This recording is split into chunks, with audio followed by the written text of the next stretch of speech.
আসসালামু আলাইকুম এভরিওয়ান, স্বাগতম আয়েশা ব্লগে। আশা করছি আপনারা অনেক ভালো আছেন। আমি আল্লাহর রহমতে অনেক ভালো আছি। আজকে আরেকটি খাবারের ভিডিও নিয়ে আসলাম। এটা ছিল গতকাল দুপুরের খাবার। গতকাল রান্না করেছিলাম চিংড়ি শুটকি ভর্তা, মিষ্টি আলু ভাজা এবং আম দিয়ে ডাল। এই গরমের কিন্তু খুব আদর্শ একটি খাবার হলো আম ডাল। আশা করছি পুরো ভিডিওটার সঙ্গেই থাকবেন। প্রথমে খাচ্ছিলাম চিংড়ি শুটকি দিয়ে। আমি অবশ্যই একটু ঝাল লাভার এবং ভর্তা লাভার। আমার ভর্তা অনেক পছন্দ এবং আমি প্রচুর ঝাল খাই। ভর্তাটা দেখে আপনারা বুঝতে পারতেছেন কিনা জানি না, কিন্তু প্রচুর ঝাল হয়েছিল, যা বলার মতো না। আমি প্রথমে ঝাল বেটে দিয়েছিলাম শুকনো মরিচ, তারপর আবার 2-3 চামচ শুকনো মরিচের গুঁড়ো আবার অ্যাড করেছিলাম। খেতে অসম্ভব ভালো লাগতেছিল, যেটা আসলে না খেলে কেউ বুঝতে পারবে না। আর মিষ্টি আলু কখনো ওইভাবে ভেজে খাওয়া হয়নি।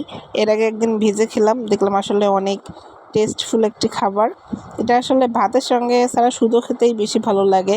আর মিষ্টি আলু কিন্তু অনেক উপকারী একটি খাবার। দেখেন একদম মোমের মতো গলে গিয়েছে। শুধু জাস্ট হলুদ লবণ মেখে রেখে তেলে ভেজে নিয়েছিলাম। একটু কড়া করে ভাজলেই বেশি ভালো লাগে। আমার শুধু শুধু খেতেই বেশি ভালো লাগতেছিল। তারপরে ভাতের সঙ্গে একটু খেলাম।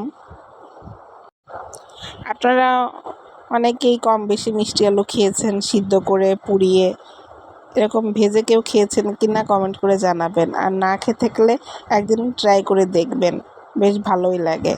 এরপরে খাচ্ছিলাম সেই পাতলা করে আম ডাল রান্না করেছিলাম। ওইটা আসলে ডাল রান্না করেছিলাম, ডালটা আসলে সহজে ঠান্ডা হতে চায় না, প্রচুর গরম ছিল খাওয়ার সময়। ভাত ঠান্ডাও হয়ে গিয়েছিল, কিন্তু ডাল এত গরম ছিল ভাতে হাত দিতে পারতেছিলাম না। আর আমি আসলে ডালটা একটু বেশি খাই, অল্প কটা ভাত কিন্তু তার ভিতরে অনেক বেশি ডাল।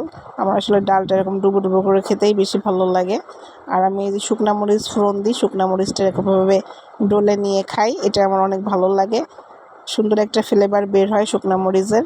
এবং আমটা আমি নামানোর কিছুক্ষণ আগে দিই, যাতে আমটা এরকম আস্ত থাকে, জাস্ট ছিঁড়ে ছিঁড়ে নিয়ে খাওয়া যায়, যাতে ডালের সঙ্গে মিশে না যায়। আর ভিডিওটা ভালো লাগলে অবশ্যই লাইক কমেন্ট করবেন।